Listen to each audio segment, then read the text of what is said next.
नमस्कार, आप देखना शुरू कर चुके हैं जतन चंडिका न्यूज। मैं आपकी होस्ट मौली राठौर। आइए देखते हैं।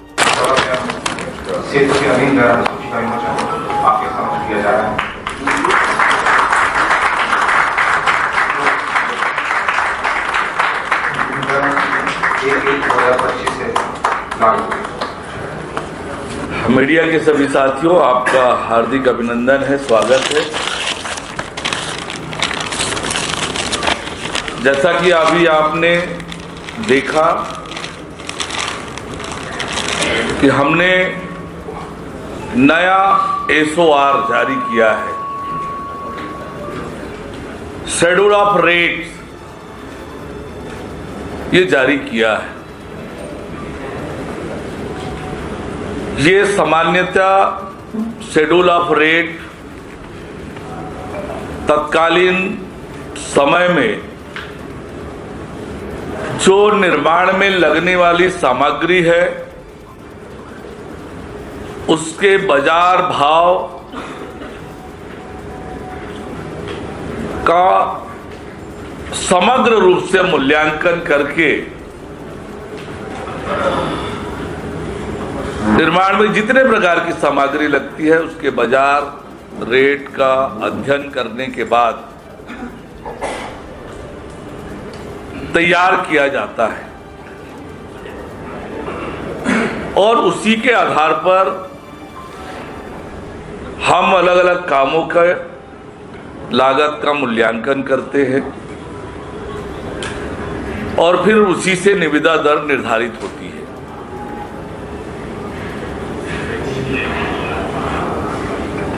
अभी जो निविदा दर, अभी SOR रेट जो प्रचलित है वो 2014 में बनाई गई थी,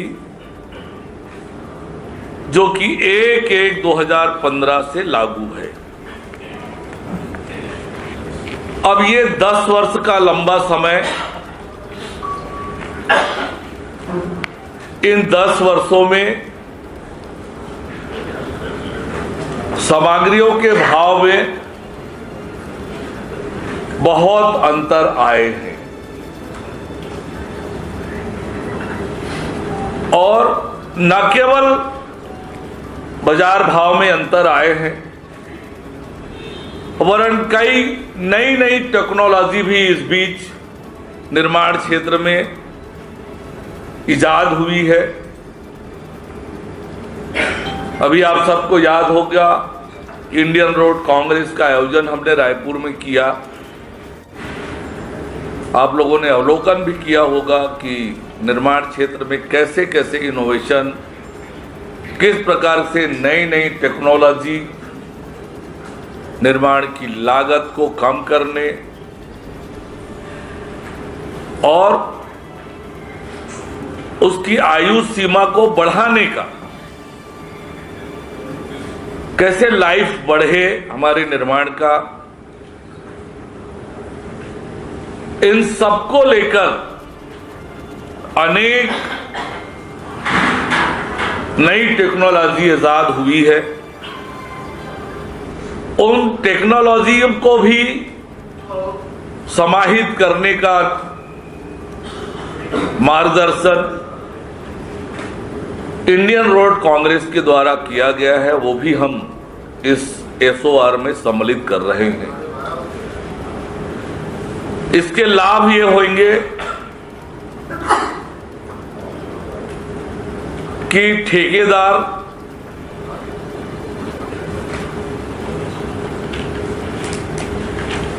बाद में जो पुनरीक्षित लागत पुनरीक्षित करने का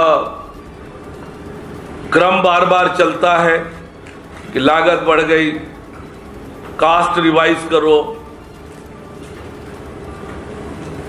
इनसे भी एक तो मुक्ति मिलेगी और जब नया रेट निर्धारित हो जाएगा, नए प्रकार के टेक्नोलॉजी SOR में शामिल हो जाएंगे तो उसका प्रयोग करने का बाध्यता हमारे बीच में आएगी। इन सब को ध्यान में रखते हुए हमने नया SOR बनाया है, सारा एक्सरसाइज करने के बाद, और वो इस शेड्यूल में शामिल किया है और इसके अनुरूप हमारा आने वाले समय में टेंडर, एग्रीमेंट ये सब होने वाले हैं। एक महत्वपूर्ण जो परिवर्तन और आया है बाजार दर के अलावा, आपको याद, जैसे मैंने बताया आपको, 1/1/2015 से लागू है और जीएसटी का कानून आया 1 जुलाई 2017 से। वो पुराने एसओआर में शामिल नहीं था। उसको लेकर भी एक विषय बार बार हमारे बीच में विवाद का विषय निर्मित होता था। अब हमने इसमें प्रावधान कर लिया है कि जो वर्तमान अनुसूची है जीएसटी को नहीं जोड़ा गया है। कार्यों के प्राक्कलन तैयार करते समय कुल लागत में प्रचलित जीएसटी के दर को अलग से जोड़कर प्राक्कलन तैयार किया जाएगा। ठेकेदार द्वारा अपनी निविदा दर जीएसटी सहित दी जाएगी और ठेकेदार को पृथक से जीएसटी का भुगतान नहीं करना पड़ेगा और इस तरह से ठेकेदार को जो जोखिम होता है कि रेट चेंज होने का, बार बार मान लो चेंज हुआ, तो अब वो जोखिम नहीं होगा और निश्चिंत होकर ठेकेदार केवल अपने निर्माण पर कंसंट्रेट करे।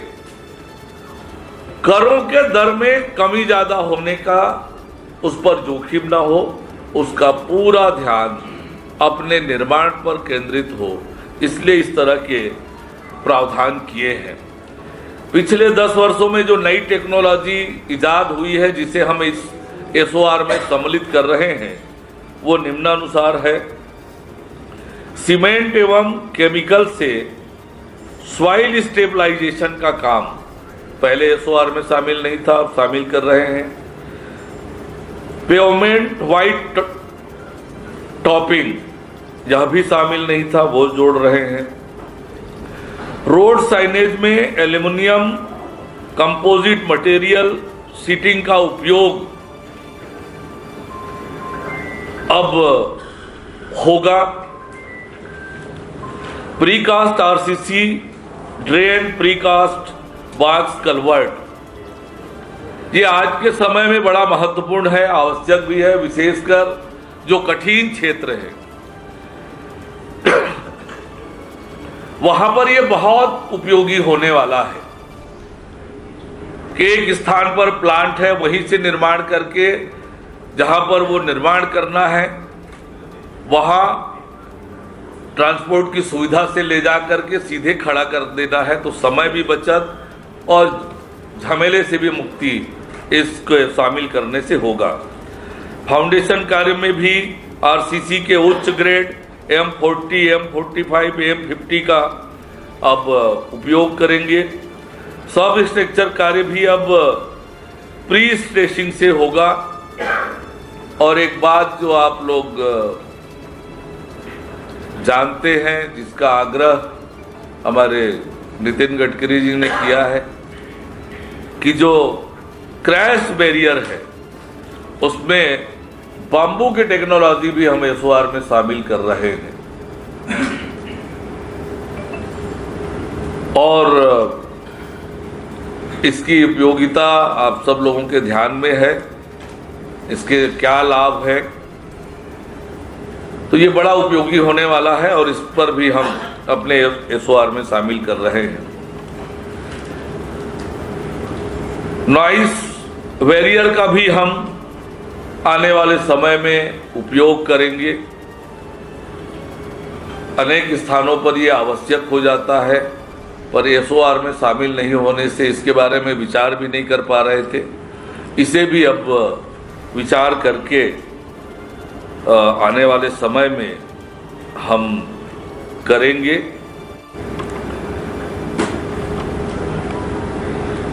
एक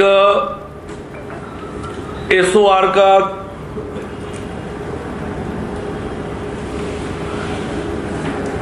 रिवाइज होने से एक तरफ जहां गुणवत्ता और समय पर निर्माण में बहुत बड़ी मदद इससे मिलने वाली है, और इसलिए आज निर्माण के क्षेत्र के लिए बड़ा महत्वपूर्ण निर्णय विष्णुदेव साय जी के नेतृत्व में हमारी सरकार ने लिया है। और जिस तेज गति से हम निर्माण के कामों में लगे हैं, डबल इंजन की सरकार लगातार हमें मदद कर रही है। तो ये 10 सालों के अंतर बाद, पिछली सरकार भी जो 5 साल रही सरकार में नहीं कर पाई, वो काम हम ने पूरी एक्सरसाइज मेहनत करके ये कर लिया है। एक नया काम हम प्रदेश में करने जा रहे हैं, और सड़क एवं सड़क परिवहन और राजमार्ग मंत्रालय, भारत सरकार और अनेक राज्यों में पीबीएमसी विभाग के सड़कों के संधारण के लिए, पीबीएमसी यानी परफॉर्मेंस बेस्ड मेंटेनेंस कॉन्ट्रैक्ट, और दूसरा एक इसी को कह सकते हैं और OPRMC, output and performance based maintenance contract, ये पद्धति हम पायलट प्रोजेक्ट के रूप में छत्तीसगढ़ में प्रारंभ करने जा रहे हैं। अभी जब सड़कों के मरम्मत और रखरखाव की बात आती है तो सड़कें खराब होती है, पूर्व से अंदाज लगाते हैं कि बरसात के बाद इन सड़कों में खराबी आएगी, और फिर हम उस पर एक्सरसाइज करते हैं, टेंडर करते हैं। टेंडर इशू होने के बाद फिर वो सड़क के मेंटेनेंस का काम चालू होता है। पता चला जिस एजेंसी को तय किया वो एजेंसी काम नहीं कर पा रही है और सड़क में गड्ढे ही है। कई बार कहते सुनते देखते हैं। रेगुलर जो मॉनिटरिंग होनी चाहिए सड़कों की, कि छोटा सा भी गड्ढा हो गया और तुरंत वो भर जाए, तो एक तो आने वाले समय में मेंटेनेंस पे जो बहुत ज्यादा खर्चा होता है वो रुक जाएगा और लोगों को लगातार अच्छी सड़क मिलेगी। तो ये जो पद्धति है बीपीएमसी और ओपीआरएमसी, ये सिस्टम इन्हीं समस्याओं के समाधान के लिए भारत सरकार ने और कुछ अन्य राज्यों ने इसको अपनाया है। हम इसके माध्यम से कुछ चिन्हित सड़कों का इस पद्धति से कॉन्ट्रैक्ट देंगे और इसमें आज जो सिस्टम है कि 24 घंटे उन सड़कों की ऑनलाइन मॉनिटरिंग होगी, मेंटेनेंस की ऑनलाइन मॉनिटरिंग होगी और निर्धारित समय में वो कॉन्ट्रैक्टर ने सुधारा नहीं तो उस पर पेनाल्टी का भी प्रोविजन है। और हमारे अधिकारी, उस कॉन्ट्रैक्टर के इंजीनियर, ये 24 घंटे ऑनलाइन दिखता रहेगा कि कब कंप्लेंट आई, कब गड्ढे खराब हुए, वो कब मेंटेन हुआ, ये सारा इस ऑनलाइन सिस्टम से मॉनिटरिंग होगी। तो लगातार हमारे सड़कें अच्छी रहेगी। ये योजना भी हम सड़कों के संधारण के लिए छत्तीसगढ़ में लागू करने वाले हैं।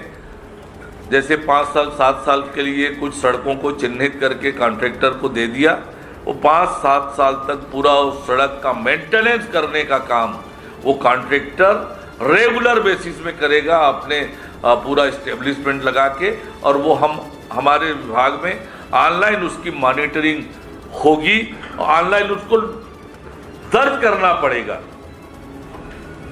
तो ये एक बड़ा काम सड़कों के संधारण की दिशा में हमारी सरकार ने तय किया है। तो ये 2 बड़े निर्णय, बड़े काम आज हम विष्णुदेव साय जी के नेतृत्व में हमारी सरकार ने तय किया है। इसी की जानकारी देने के लिए आप सबको यहाँ पर आमंत्रित किया है। जतन चंडिका की लगातार सही और सटीक खबरें देखने के लिए जतन चंडिका न्यूज़ को सब्सक्राइब, लाइक, कमेंट एवं शेयर करना ना भूलें और बेल आइकॉन बटन दबाना ना भूलें। लगातार जतन चंडिका।